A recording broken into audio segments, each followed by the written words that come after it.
Hi, David Vizard here, and you are watching PowerTech 10. Today's subject is AFR's low buck cast offshore cylinder head for big block Chevys.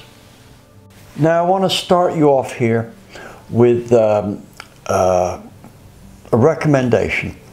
Right, before I got to doing my review on these heads, Eric Weingartner of Weingartner Racing did a very comprehensive historic orientated review of these heads. I would thoroughly recommend that immediately finishing watching this video, you go and check out Eric's video and the title will go across the bottom.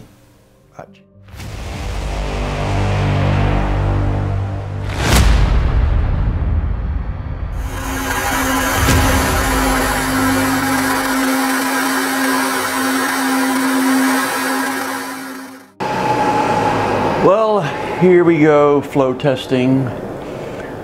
Just finalized the flow tests on here, and they're looking okay. We're up to about 360 CFM at 1 inch lift. But let's go and have a look and see how this plots out.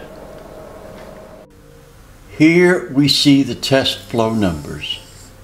This is the good port intake. This is the exhaust, which of course is the same for both good and bad ports. I'm only going to take the time to show you the good port here. The bad port was about 6 to 8 CFM less, and it started to drop off around about the 450-500 mark. Up to about 400, it was the odd CFM the same, and sometimes that was on the plus side rather than the negative. But let's have a look at the graph now. Graphing out the results with our IOP program gives these curves here. How good are they? Not too shabby for an as-cast port, right? They're as good as a lot of other ports, but that doesn't mean that just because they flow well, they're going to deliver the results. To see or to get a better picture, we need to start looking at other factors such as the port speed and things like that. The next step on our analysis here is to look at the discharge coefficient, i.e. the efficiency of the port. And these numbers are good, right? But also we need to note that this turn up here suggests that the port form is also good. This usually indicates that there's a good bias on the port, and this one's climbing more than we see typically.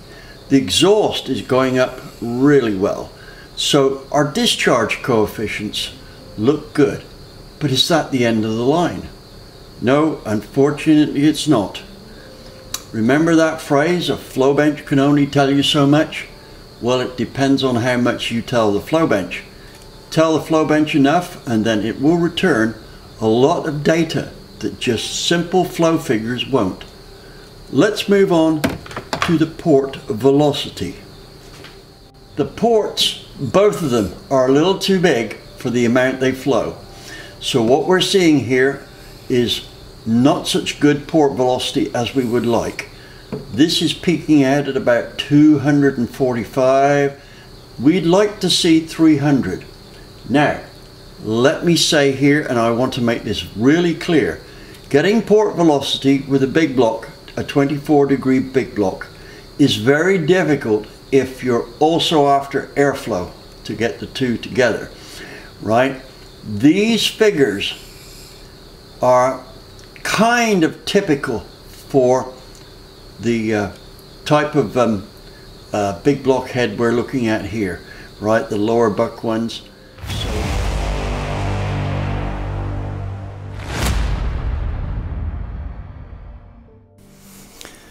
Let's talk about what we can get these heads to work on here.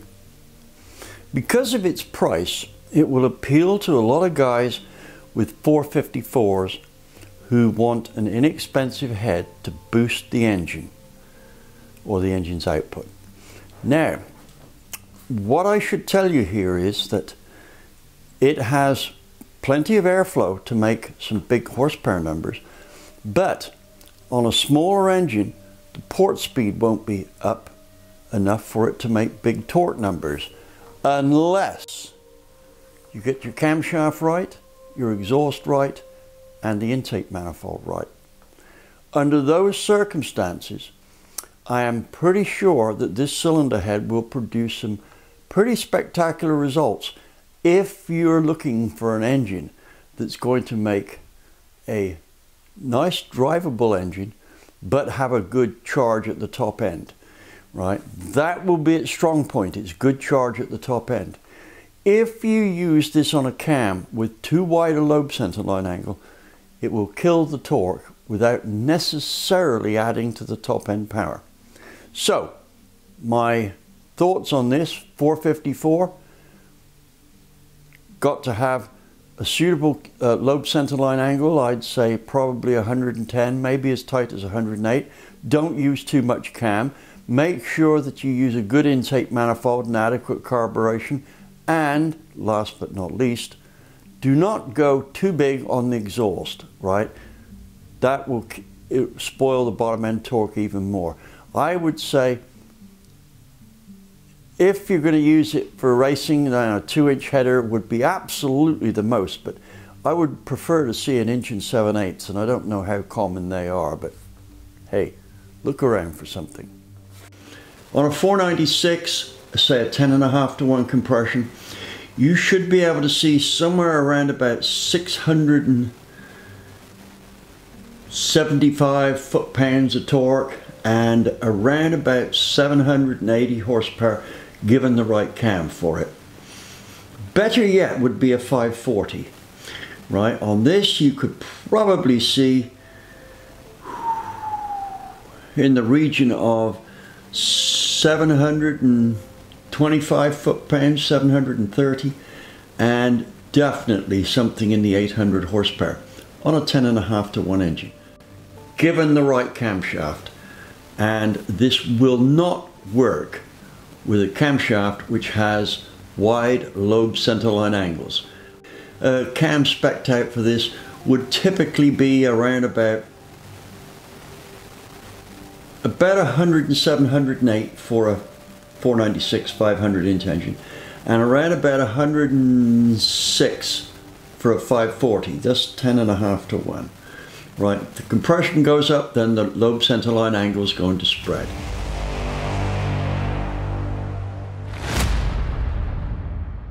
Molded ports in the positions they are in the cylinder head. The intake's a bit short here, it really comes to about here, but I ran out of port molding stuff. Now, the first thing that I want to make a point of here is that notice this hump here. That's the one that's put in to give the base of the spring sufficient thickness on the other side of the head, on the spring side of the head. Right. Now, the other thing I would like you to notice is, and I'll pick these up to show you that, the very substantial bulge on the cylinder wall side. That is what gives this port the increase in discharge coefficient once it passes the 0.25D lift. Right, you'll see it's a very generous hump, and this dip here is to clear the a bolt hole, make it sufficiently thick. Seeing the bias on the intake is not as easy. Take a look at this here. Remember that the port is inclined that way. So here's the cylinder here. There's a tendency for it to sweep across there.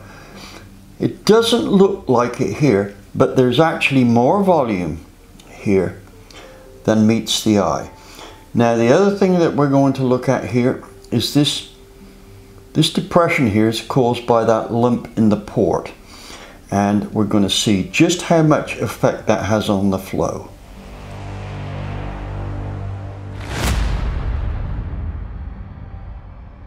So we've got a limited amount we can take off there, but the real deal here is how much does this actually affect airflow? We'll try that. We'll cut that there, we'll make that one of our first moves and see what it does. The first step in shaping this here is to relieve that in a straight line. You see there's still 2/3 of what was there before, right? But the actual bulge has gone. Now, this shaping here didn't result in any more flow until about 500, maybe 550. By the time we got to 700, 800 lift, we were looking at about 5 CFM, and at 1 inch lift about 6. So it's not much. However, take a look at this guide boss here. Right, the next move I'm going to make is I'm going to streamline all of this into that and then show what that does on the flow bench. Well, here was our next flow test.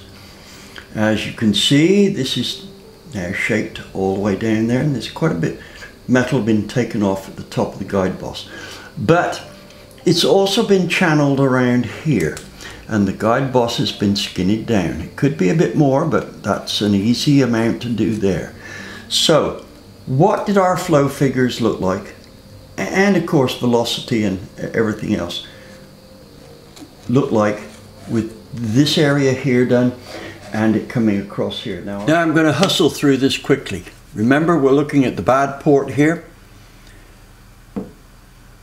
The modification I've just shown you on the one side of the guide boss resulted in this flow curve here, right? So we're up about 10 CFM here. So we've now made our bad port actually slightly better than the good port was. Here's our discharge coefficient. No change down here, but when we get to around about 400 lift, it's starting to show an increase. Now this is what I like to see.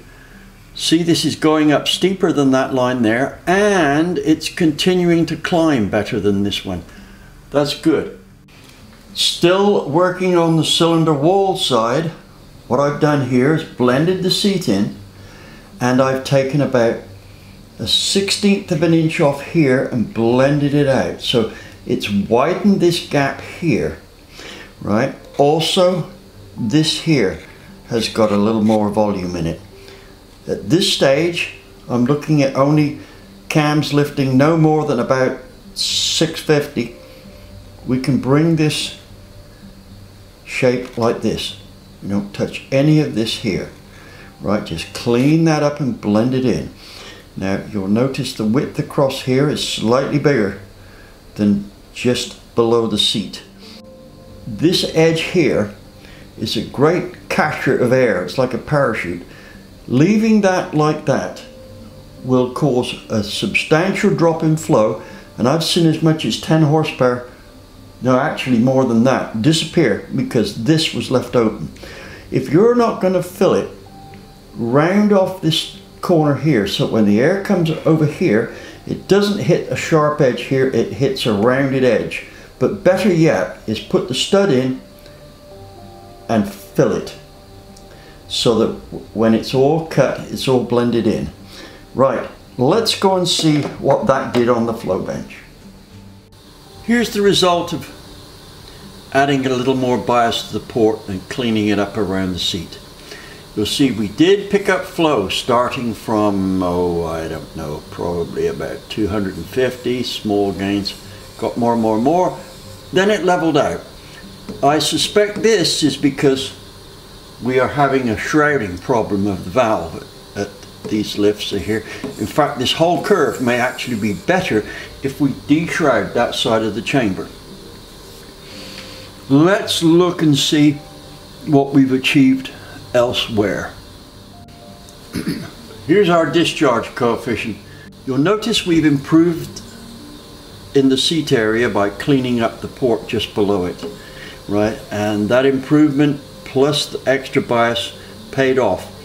And it started to climb quicker, but then it leveled out. Again, I think this section here is due, this flattening out is due to the fact that it's shrouded. But nonetheless, we've still made some gains. Port velocity. Basically, we've gained some flow and a little bit of port velocity here. Lost a tad up there, but we're never going to be lifting up. This is the 1 inch mark here, right? This is about as far as we're going to lift. Here's our next move. We're going to focus on the center of the cylinder wall side of the port. Skinny down this guide boss, deepen this a little bit, and blend this seat, this machining here, into the seat. It occurred to me you could probably better see what I've done here if I blued up these faces here after sewing the head up. So here we are. This is the cylinder center side of the port wall of the port. You can see that I've cleaned this up here, carefully made sure this is a nice bowl, blended into the 60-degree cut here, blended this here, and this here is a 3/4 inch channel. I used a 60 grit 3/4 emery roll to finish that off. So let's see what that did in terms of flow. Here we have the results of doing the other side of the intake valve seat and the area approaching it. This has paid off well, probably because it's a fast side dumping into the center of the cylinder. But let's not worry about peak flow here. Let's look at our 700 number here. This picked up very well. We went from 365 to 375, right? Not much change in flow down here, but certainly from 100 up, we showed a gain in flow. Let's look at our port velocity again. Port velocity at 700, up from 242.9 to 248. At 800, it's up to 252, and we're now at 253. So we're well past the 250 area.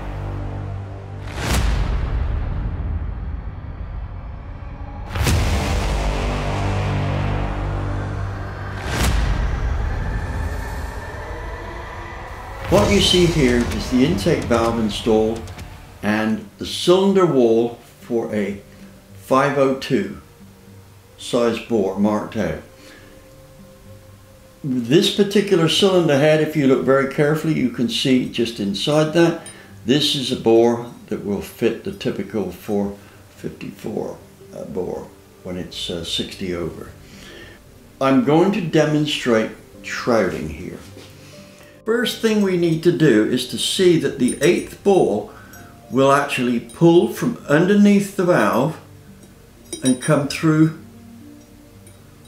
like so, right, all around here.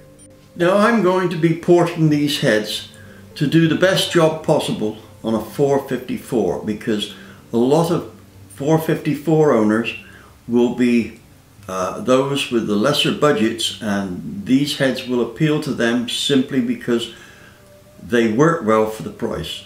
This here is a quarter ball cut to 185 thousandths.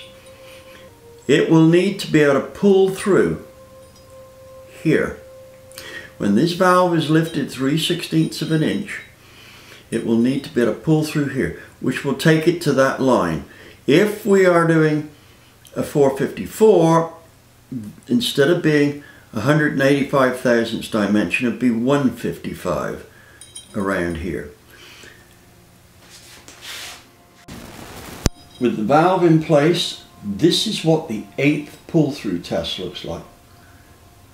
Just squeezes through there, right? But it also goes in everywhere else. It will pull from underneath the valve all the way through.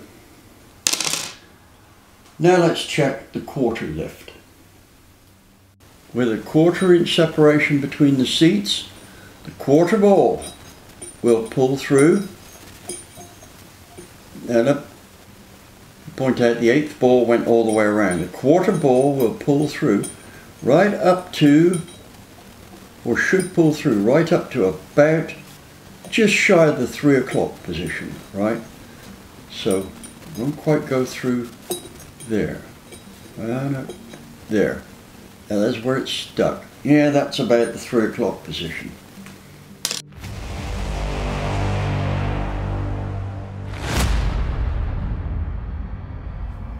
Before I got too far down the road with our high lift chamber de-shrouding, I thought I would give you some insight into what we're doing here.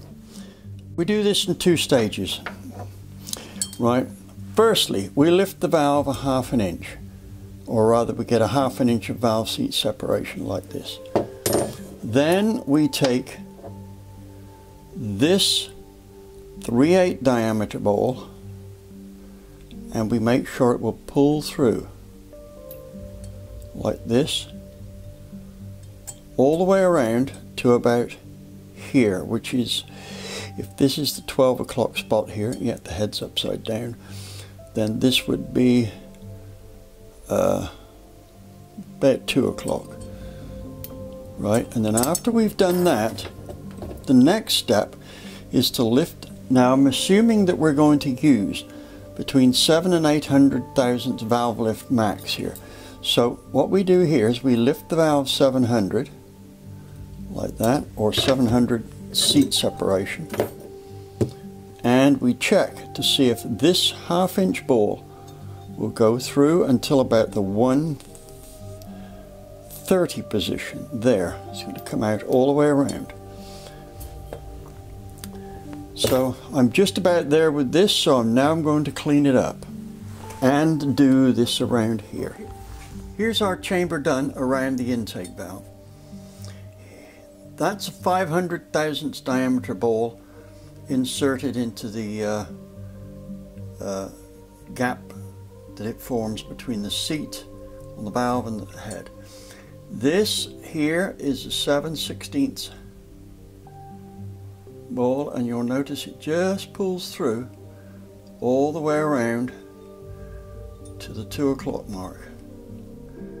That's step 1. Step 2 is as I've shown before, we take the 700 thousandths calipers set to 700 thousandths, pull them through to set the gap. 1/2 inch ball goes in around to about the 130 mark. Here it's a bit bigger, right? Probably it'll take about a 1/16 of an inch bigger just here, but here to here it's 1/2 inch. That is the high lift unshrouding done. Now for the low lift in the seat area, what I want you to do is look at this here. It's blended nicely into the top of the seat. Here, this area just here, take off the minimum just to clean it up. If you take too much off there, you will cut the swirl and the flow. Right? What will happen is too much air will come around there and it will want to go this way instead of this way. Okay, so that there is the bowl and chamber done on the intake. Let's just check the flow. Here we have the results of our last test. As you can see, real gains start here, going up. Now it doesn't look that much, but when you look at the numbers, here you'll see the 700's gone from 375 to 385. a useful increase. But let's look at the discharge coefficient because it more clearly shows how we've gained. What we don't see on this graph here is the 1.5 CFM that we gained at 50 thousandths, right? It still looks like the same line. The discharge coefficient will reveal our gains, so let's look at that. Here's our discharge coefficient graph. You'll see that we've actually improved the efficiency of the port everywhere, right? So again, we've made this look like it's got a bigger valve in than it really has, which is good. We've got an undervalved engine. Port velocity's gone up. We've gained that flow and gained port velocity, which again is good. 700, we've picked up, we've gone from 248 to 250, almost 255. Good move. Here we are looking down the intake port on the center line. Now I'm going to put this flow ball into the middle of the port here.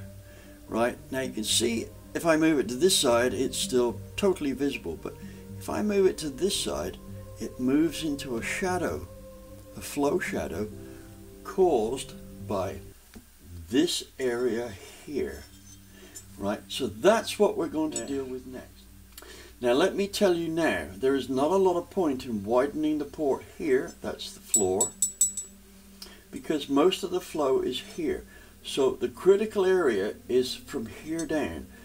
We have to make a smooth curve, and the best way to see that is to look at a cross section of that part of the port sectioned down this way.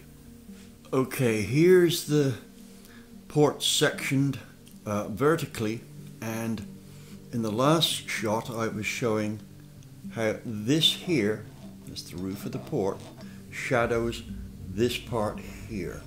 So what we're going to do is we're going to cut this as far as possible. Now don't forget the pushrod hole is here, so we will need to do this cautiously and with some kind of reference as to how far we've got to get to the pushrod hole.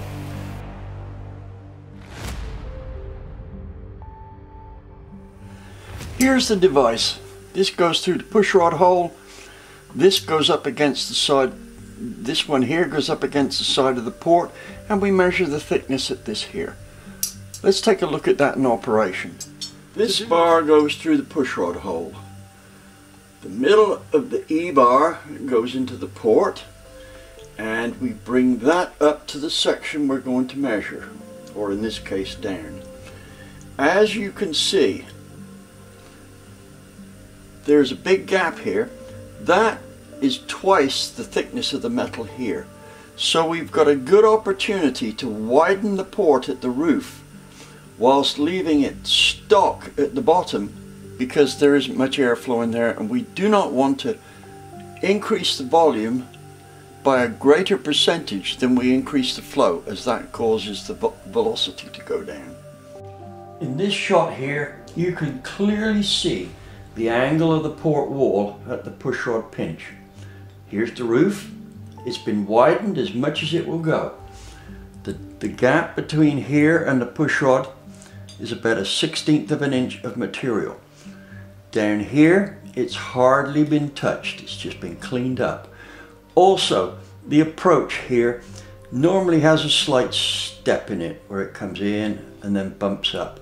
So that's been smoothed out, and the same goes for where it opens out into the main body of the port. But let me turn it over and show you that. Here's the port side view. Again, I've blued it up to make it easier to see. Maximum amount of metal out of here, minimum here. The only job you've got to do is to make sure this curve here blends into this nicely, right? Nothing off the roof, nothing off here, other than just to blend it out, that's all. But that said, since the floor is the part that carries the most puddled fuels, you could just leave it as cast as seen here. I'm going to use a coarse grit emery on this, something like a 40 or a 60 to get the same effect. Now then, what I want you to do here is to look carefully at this, and you'll see that it's bowed upwards slightly. In other words, the port's been raised here. Not here, but from just here where the pushrod pinch starts down here to where it finishes. That is to increase the area at this point here. The slower we can get the air to come around this curve here, the more likely it is to stick to it, right? And you might think, well, that's a nice big radius, so to stick to that. Don't bet on it, right? It will separate down here, right? That's going to be a fact.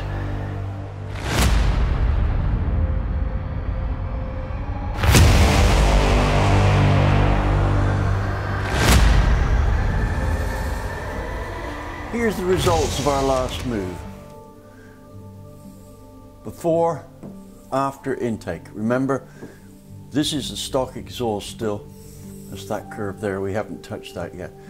But look, doing that port with the metal removed at the top of the roof at the pinch point didn't do anything as expected for flow until we got to about 350. Now here it showed a 4 CFM increase, right? And a 5,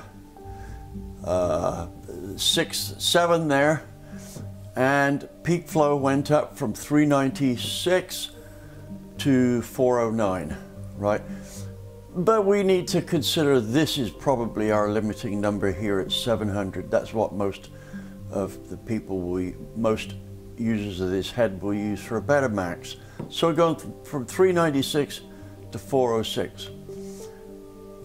Graphically, it looks like this. As you can see, all of the gains were up in this region here. As far as port velocity was concerned, we did actually gain a little here. Again, it's only going to be relevant to about here because this is not going to be an area that this head will probably ever be expected to run in. So port velocity was up without it being any consequence lower down here. So that's a good move. Here's the overall situation. Now we've got the intake port finished, right, and the associated chamber mods around the intake. Here's where we started. This is where we are now. Peak flow was, well, let's look at the 700 number, 339. We're now up to 406, right? Big improvement on a head that was already pretty good. So we can mark that up as a success. As far as port velocity goes, we have increased that quite a bit. We're almost up to 270 here. Not quite as high as we'd like to see it, but for a big block, this is good. Last item we're going to look at is our port energy. This gives us an idea of how well it will ram now compared with what it was before. Here's where it was stock, which is, that's a pretty good number for a big block, up in the 25s, right? I can tell you that from experience. Here it is after we've done our modifications. A big increase here, something like 25%. So this intake port will just flat work in a superior manner at pretty much every point in the lift range. Flow curves on the intake are shown on the bad port. The good port actually flows about 6 CFM better, but there's no difference until about 450, 500. And here's the thing, all the same porting techniques apply to the good port as they do to the bad port, right? So I don't need to go through all of those again.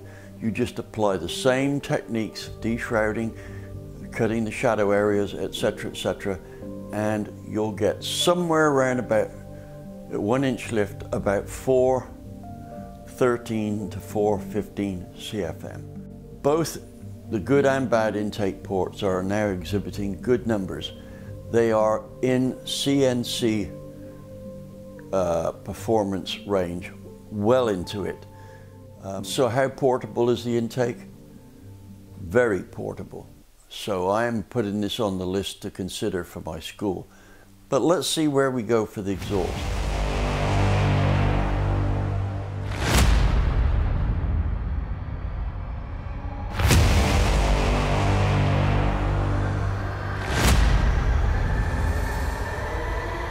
Our next move is to de-shroud the exhaust valve.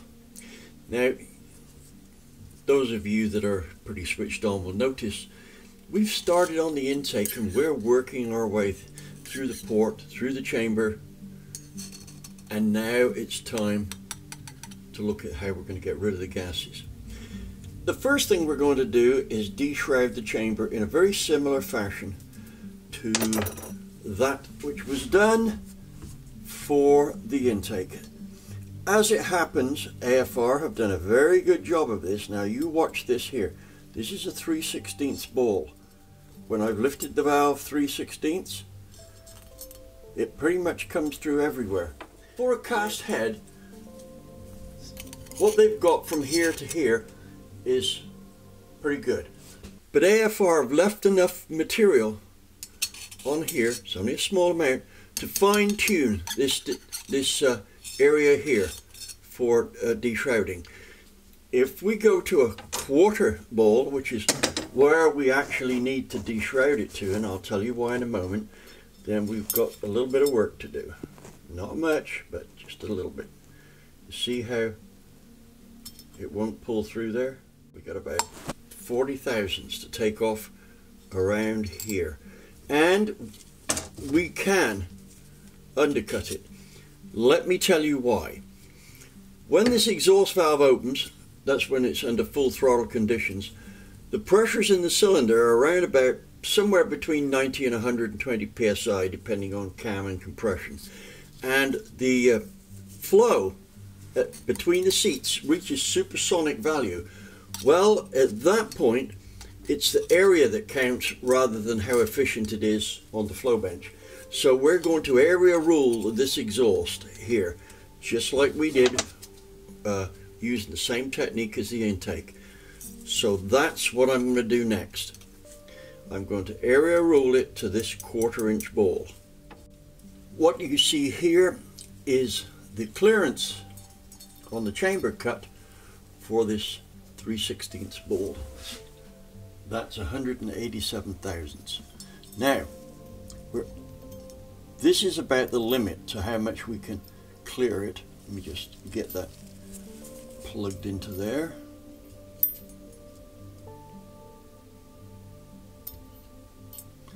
Right, you see now that will just fit through there. Now, this 3/16 ball is about the biggest you can get it, from about here to about here. So that's, let's say that's 12 o'clock. So it'd be like 2:30 to the 4 o'clock position.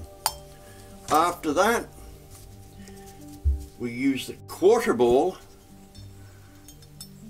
and clearance it from where we left off with the 3/16 ball.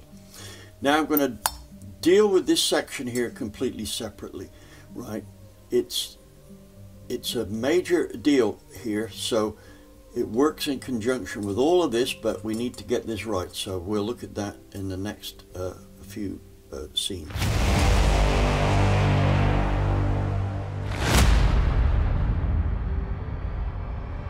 This shot shows the mark, the line that I made here, which is representing what our next course of action is going to be in terms of chamber mods.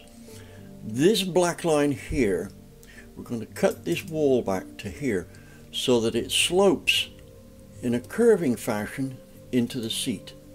Now this mod here is rarely talked about. I don't think anyone's talked about it other than me, and this is something that I kept secret for probably 40 years on engines, on cylinder heads with this type of chamber where there's a lot of quench and the port's going away from it.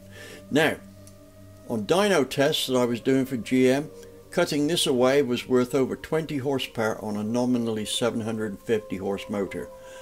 At something like 500 RPM past peak power, it was worth 32 horsepower, and 750 RPM past peak power was worth 40.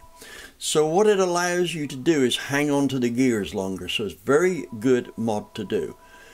Now then, so our next move will be to cut all this away here. Now when we do that, we allow the quench action here, shooting the gases out to make it round the corner and out here. This reinforces the flow here, and it cuts the flow or stops the flow going over that side and shutting off the port so much. So this here prevents or vastly reduces reverse flow that often happens on the floor of big block ports. That in itself is good because it allows the engine to come on the cam sooner than would otherwise be the case. So this mod here, very important. Don't miss it. It's not inconsequential.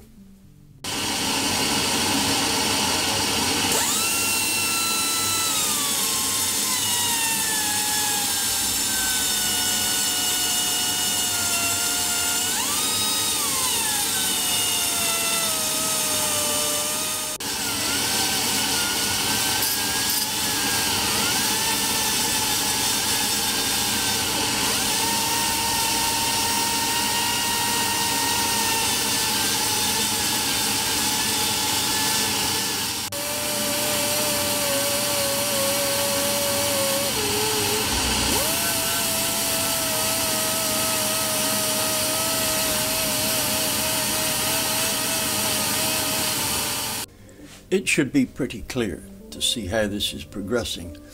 Notice that I'm rounding this edge off here so that there is an easy transition here for the gases coming out of the quench area, which are really hauling butt, to be able to slow down in this first eighth of an inch. They'll do that. They can go from something like 750 miles an hour down to 50 miles an hour in maybe a quarter of an inch. This rolls into the seat, so when it arrives at the seat, it's about 15 degrees, and that coincides with the ball pull-through deal. So all I've got to do on this chamber now is just detail it out, and that's done.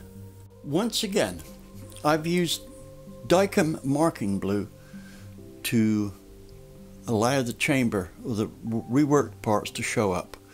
Now I'm just going to quickly run through some of the salient points here that you might have overlooked, missed, forgotten, or I've forgotten to tell you. Starting over here, right, very slight undercut here. Do not touch this area here because that will reduce swirl and flow.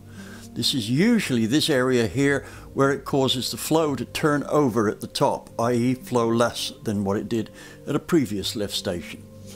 Now, coming round here, we make sure that we use our flow balls as described earlier on, right? And this area here, we have a minimum of ½ an inch of clearance around the valve when it's at 700, right? Just here, it's going to be about 5/8. Let's take a look at this form just here. You'll notice it's quite a sharp edge. Any fuel that comes in here in liquid form is more likely to get sheared off this sharp edge. That's point 1. Point 2, any air that's coming in here is going to try to keep on going in this direction rather than over a nicely rounded hump and out the exhaust valve, and we don't want that.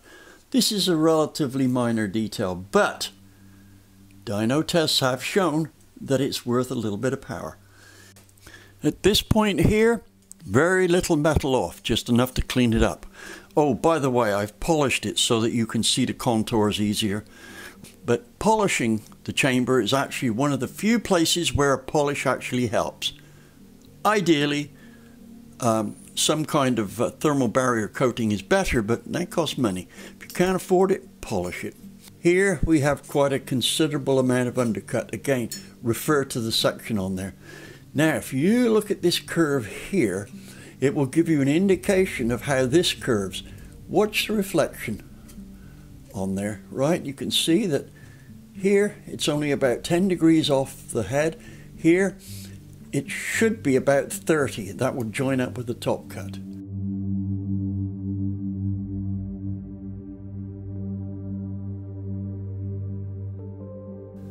Here we're looking into the bowl of the exhaust port. Now then, I want you to note that this isn't the chamber that's finished.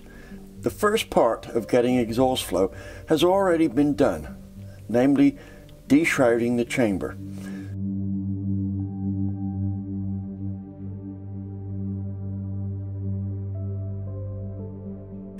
Well, you can see what I've done from this shot here. I've cut the bias side, that is the left-hand side of the port, just a little. Between the guide boss and the guide, I've probably widened it maybe 30 thousandths, right? I've skinned down the guide boss a little bit, and there was a slight step between the seat and the port, which I just cleaned up all the way around. Didn't do anything else, just cleaned it up with the cutter. Here's the other side of the exhaust port done. Only skinny down the sides of the guide boss slightly. So at this point in time, I'm going to clean up the bowl everywhere I've ground it and blend the seat into it using a cartridge roll. Here's the exhaust port with just the bowl rough finished, right? I haven't detailed the end of the guide yet, but I just got to tidy that up. But you'll see that this first arrow here indicates where the most flow goes, right? However, it's important that we get this side of the port pretty good as well. But that's just basically a cleanup and a little bit of skinnying down on the guide. Here's the view looking at it from up the exit point on the cylinder head face.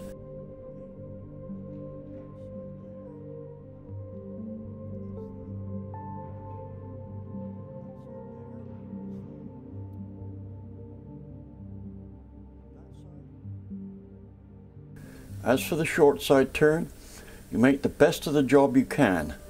A lot of people go to a lot of trouble here to get this so that it looks good on the flow bench. But the truth of the matter is, the flow breaks away from this very early on in the first 90% of the exhaust valve opening. It's only during the end of the overlap period that the gases are going slow enough to kind of stick to this for fairly far around the turn.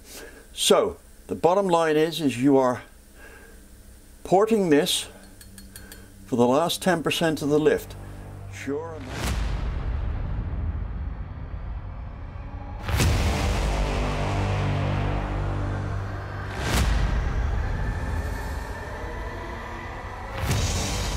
I'm briefly going to go through some moves that I do on the exhaust port, or rather the exhaust port seat and the immediately adjacent areas, that I don't normally talk about on my videos. I'm not going to go into any great detail on it. Suffice to say, I'm going to cover it in detail in one of the 5 Golden Rule Porting series episodes. What I'm doing here is I'm radiusing the top of the seat and the bottom of the seat using this, and it looks like this could be very damaging to the seat itself. Well, it is. It takes a certain amount of skill. What you do to blend the radius underneath the seat, you push this into the exhaust port so that it closes all of those down like that, right? And then you move it up and down, and as it comes to the seat, so these spread, the angle changes on them. Don't let it touch the 45-degree seat. Just keep it going up and down. If you briefly touch the 45 seat, no big deal. Doesn't take metal off of flat surfaces very quickly, but it takes corners off. Then do the top. Same deal. Don't squeeze this down into the hole so much that it dresses the 45-degree seat. Practice on some old cylinder heads. But here's why I do this. The flow at very low lifts is supersonic. Edges cause shock waves to come off. When I say supersonic, actually it's transonic. It's right on supersonic, and there will be shock waves coming off the edges. If we smooth those edges off, it reduces those shock waves and it leaves more energy in the gas flow rather than translating it into what are basically redundant pressure waves for us. So it's only a small thing. I've never dynoed it to see what difference it makes, but I can tell you this, my exhaust ports do work very well, so there's a key element there to go with. Here's a close-up of the valve seat. What I've done here is I've blued the seat. Now, I can tell you that the amount of blue that went on this was minuscule, and it blued up with only about 2 turns of the valve. So that seat there is extremely accurate. And since all the throat's been dressed and things like this is proof that you can dress those seats so long as you follow my instructions and you've got a dab hand at it. This column here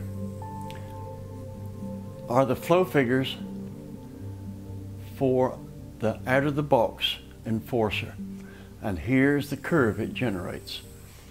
As out-of-the-box heads go, this is very good. Most of them are probably up in this range here, as much as 20 CFM less.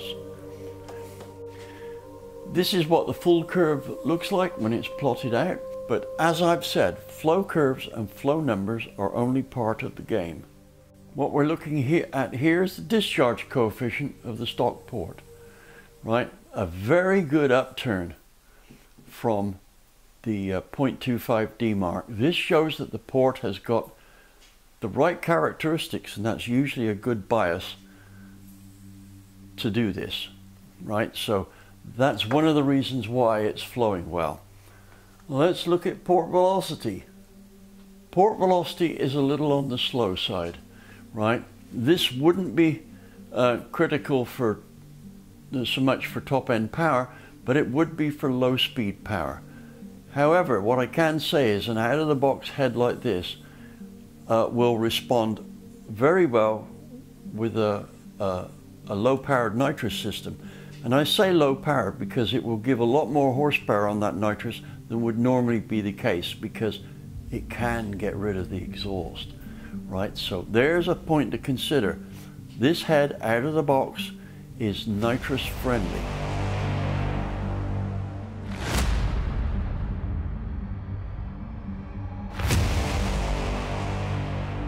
Well, that seemingly insignificant move on the port resulted in an increase in flow here.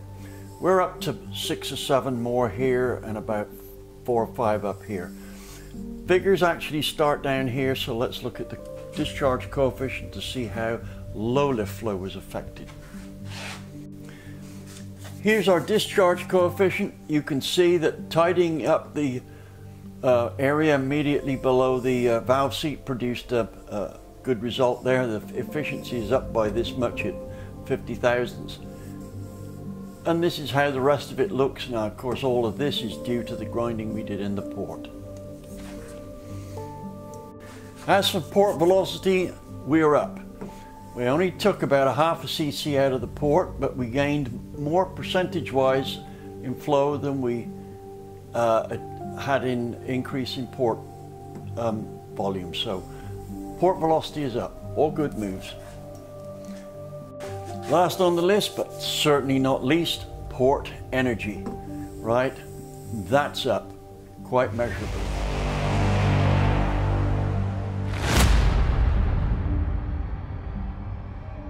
What we're looking at here is the finished flow curves of our cylinder head. This is the finished intake, this is the finished exhaust, and this is where we started off. Remember, this exhaust port was pretty good, but we managed to make it even better.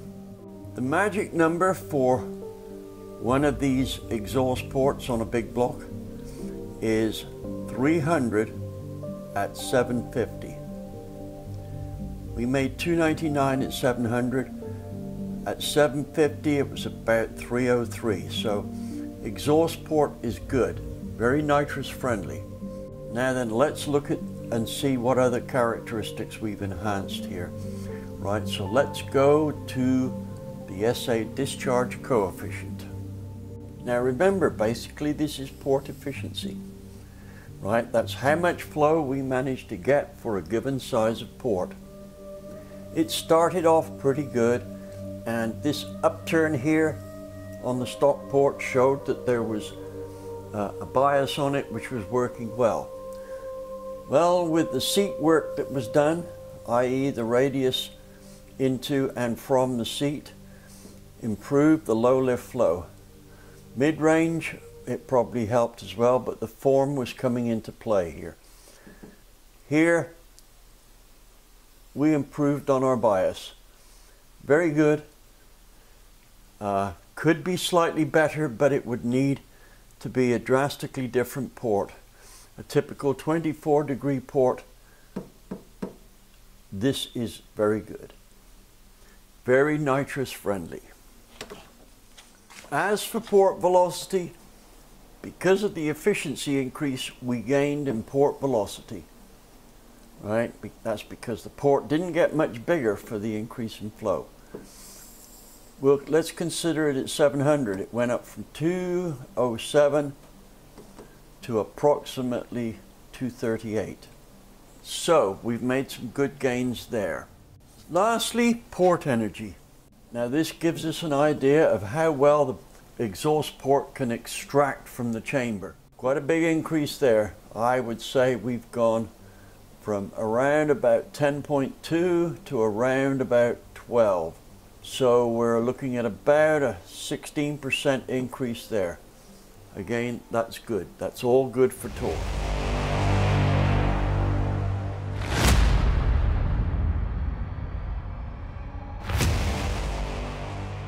Well, let me summarize the results we got on the flow bench.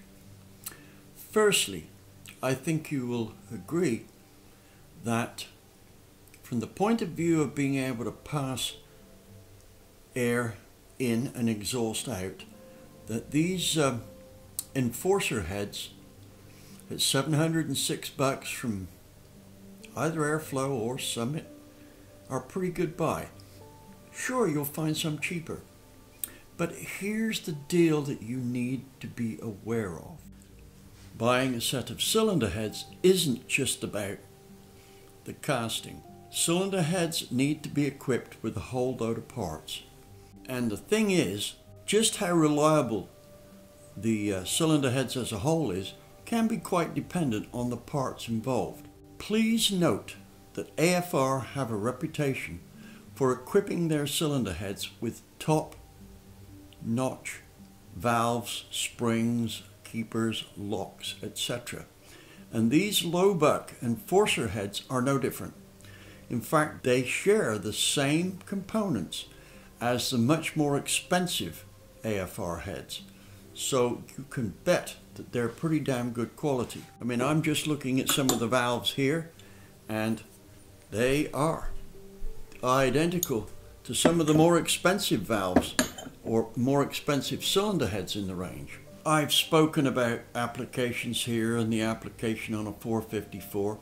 Please note, these heads will go on there, but if you really want a good working cylinder head right out of the box, bear in mind that AFR has a highly functional 290cc port cylinder head, which I've dynoed, and they will make torque and horsepower on a 454 that will really please you. Now let's contain our review here and look at the displacements that these heads will be great value for money, and that basically is 496 up to 555 cubic inches, probably more. When they're ported, I wouldn't be adverse to using them on a street 632. So that's how good they are. Would I buy some of these? Sure I would. I know I was getting a good deal. Let's have a look and see what components they have on there.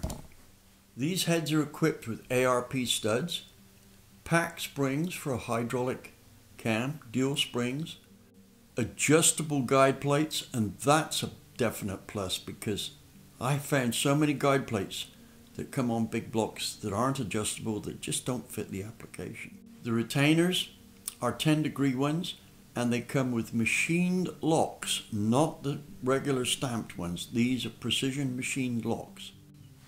All in all then, these heads look like a pretty good deal. So with that, we've come to the end of our review of AFR's Enforcer heads. Hopefully this amount of effort put into checking out and reviewing a product will encourage you to like, subscribe, and get notified when the next video comes out, which I think will be on Ford camshafts. Thank you for watching.